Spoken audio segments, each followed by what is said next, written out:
In today's video, I'm going to teach you how to color columns, cells, or values in Monday.com. We'll start from the Monday.com home screen. Open the board you want to work on, such as an existing project like a travel board. If you don't already have a board set up, you can create a new one using the blue New button so you have a place to follow along. Once your board is open, look for the status column at the top of your table. This is where we'll customize the colors that appear for each status value. On the status column header, click the three-dot menu to open more options. Choose Settings, and then select Customize Status Column. This opens the label editor for the status column, where you can change the names and colors for each status. You'll see the list of labels on the left and a palette of colors on the right. First, click the label named Done. When it's selected, pick a new color from the palette. As soon as you choose it, that color becomes the standard for every item on the board that's set to Done, so you get a consistent visual cue everywhere.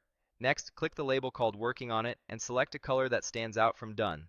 Strong contrast between in progress and complete statuses makes it easier to scan your board quickly. When you're satisfied with your choices, click anywhere outside the editor to close it and return to the board. Now, test your changes. Click a status cell in a row and choose Working on it.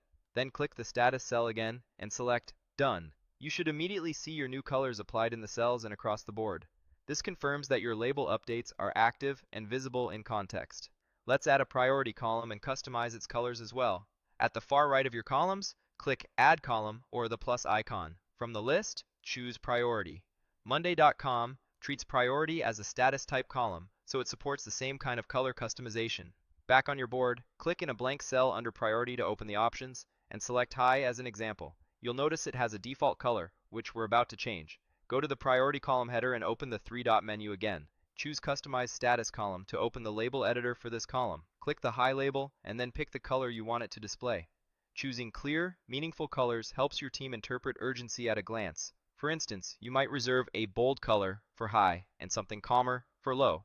When you're done, click outside the editor to close it. Back on the board, look at the cell you set to high. The color should now reflect your new selection. This change applies everywhere the high label is used in the priority column, ensuring consistency without having to update each item manually. A few quick tips as you finalize your setup. Keep your palette simple and intentional. Limit how many bright colors you use and reserve them for the most important states or priorities. Aim for clear contrast between commonly used labels like Working on it and Done, so progress is obvious at a glance. If your team collaborates across multiple boards, consider standardizing your status and priority colors so everyone reads them the same way. And remember, changes are immediate and board-wide for that column, which is great for visibility, but worth communicating to your team before you switch established colors. That's it. You've opened your board, customized the status labels like Done and Working on it, validated the changes right on the board, added a priority column, and updated the high label color so it matches your workflow. With a few clicks, your board is now more readable, more consistent, and much easier to scan.